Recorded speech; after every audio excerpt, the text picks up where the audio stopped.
DD Tamil தொலைக்காட்சி நேயர்கள் அனைவருக்கும் அன்பான வணக்கம். எத்திக்கும் தித்திக்கும் முருகா நிகழ்ச்சியில் முருகப்பெருமான் குடிகொண்டிருக்கிற பல ஆலயங்களை நம்ம தரிசனம் பண்ணுறோம். முருகப்பெருமான் குன்றில் மட்டுமல்லாமல் நிலத்திலும் பல க்ஷேத்திரங்களில் குடிகொண்டிருக்கார் நம்ம பார்க்குறோம்.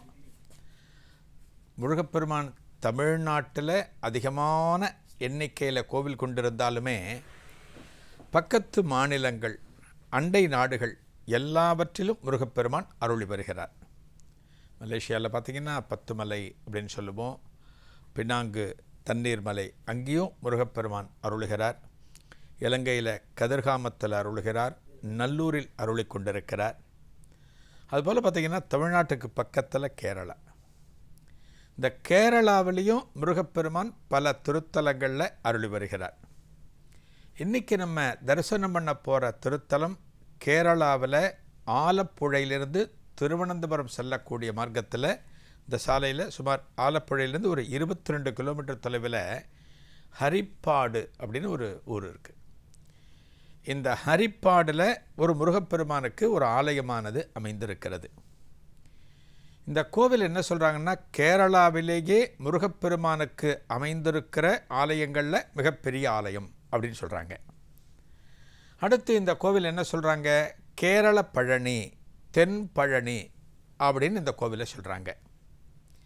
இந்த கோவிலில் பார்த்திங்கன்னா 4 திசைகளில் 4 கோபுரங்கள். இந்த ஆலயத்தினுடைய கொடிமரம் அப்படிங்கிறது 70 அடி. நினச்சி பார்க்கவே முடியாது, 70 அடி உயரம் இந்த ஆலயத்தினுடைய கொடிமரம். இந்த கொடிமரம் பார்த்திங்கன்னா முழுக்க முழுக்க தங்கத்தினால் ஆனது. இந்த கொடிமரம் இந்த ஆலயத்தில் சில 100 ஆண்டுகளுக்கு முன்னால் ஒரு தீ விபத்தானது ஏற்பட்டிருக்கிறது. அந்த தீ விபத்தில் பாருங்கள், இந்த கொடிமரத்திற்கு எந்த சேதமும் இல்லை. முருகப்பெருமான் குடிகொண்டிருக்கிற கருவறைக்கும் எந்த சேதமும் இல்லை. அப்படின்னா தெய்வத்தினுடைய சக்தியானது என்றைக்கும் நிரூபிக்கப்பட்டு கொண்டிருக்கிறது. அதைத்தான் நம்ம புரிஞ்சுக்கணும். இந்த ஆலயத்தில் இருக்கிற முருகப்பெருமான் பார்த்திங்கன்னா ஒரு முகம், 4 திருக்கரங்கள். இந்த முருகப்பெருமானுக்கு 4 திருக்கரங்கள்.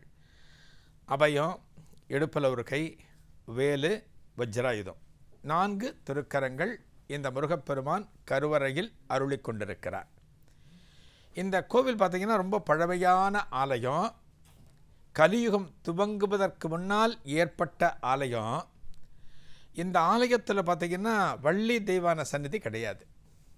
முருகப்பெருமான் மட்டும்தான் இந்த ஆலயத்தில் அருளி வருகிறார். இந்த ஆலயத்திற்கு எத்தனையோ மன்னர்கள், அதாவது இந்த பகுதிகளை ஆண்டு கொண்டிருந்த மன்னர்கள் பல்வேறு காலங்களில் பல திருப்பணிகளை செய்திருக்கிறார்கள்.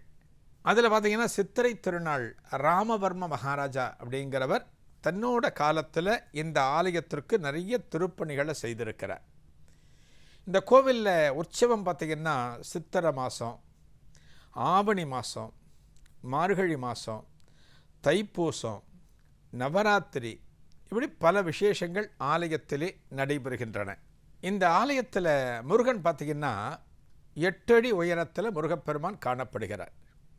முருகப்பெருமான் சாதாரணமாக நம்ம பார்க்குற ஆலயங்கள்லாம் பார்த்தோன்னா தண்டாயுதபாணி, ஞான தண்டாயுதபாணி, பாலமுருகன் அப்படிங்கிறதுல ஒரு சின்ன விக்கிரகம், ஒரு 1.5 அடி 2 அடி உயரத்தில் தான் பெரும்பாலும் பல ஆலயங்களில் முருகப்பெருமானை நம்ம தரிசனம் பண்ணுவோம்.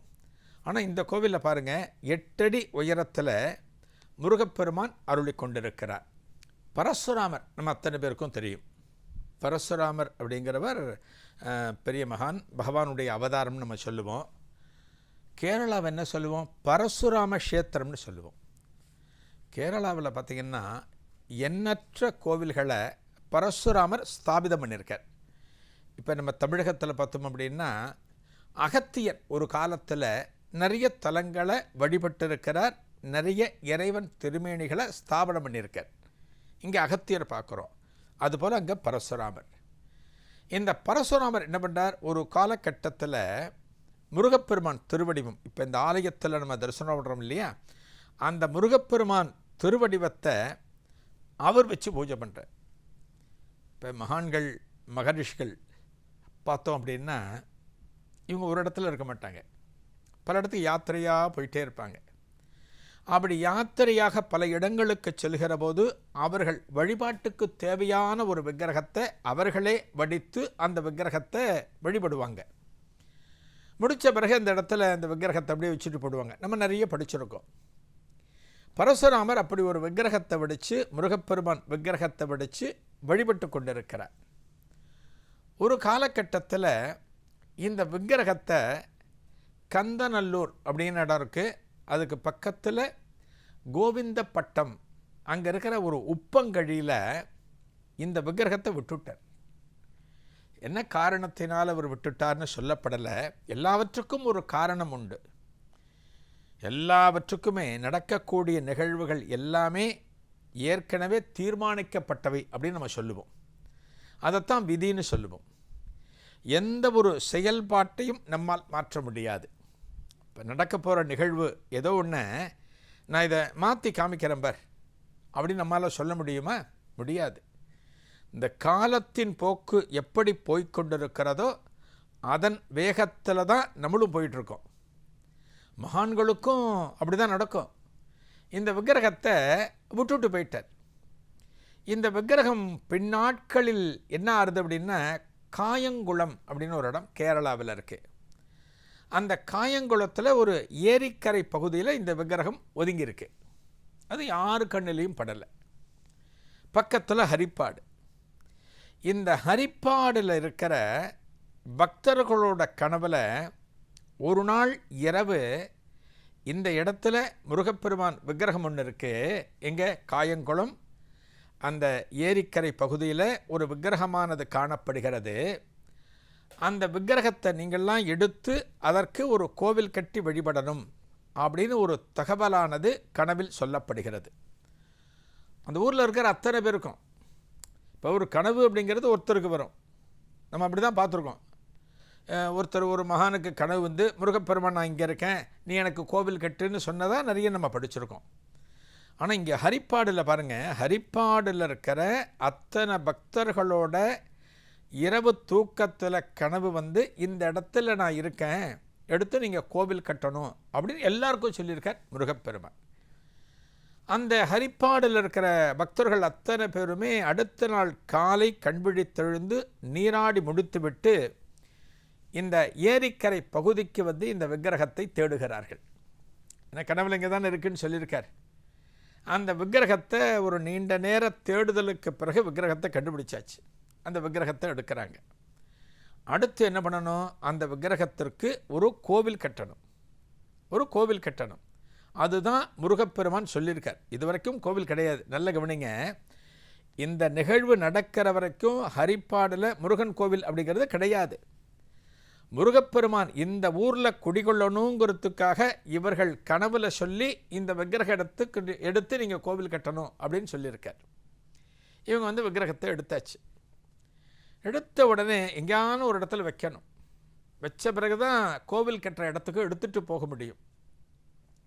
கோவில் எந்த இடத்துல கட்டணுங்கிறத தீர்மானிச்சுட்டாங்க. அந்த க்ஷண நேரத்தில் எல்லாமே தீர்மானிச்சுட்டாங்க.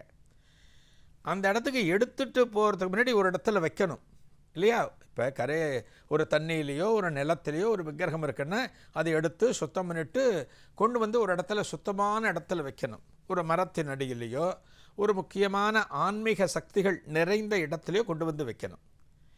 இவங்க என்ன பண்ணுறாங்க? இந்த விக்கிரகத்தை எடுத்துட்டு எங்கே வைக்கலான்னு பார்க்குறப்ப ஒரு ஆலமரம் காணப்படுகிறது.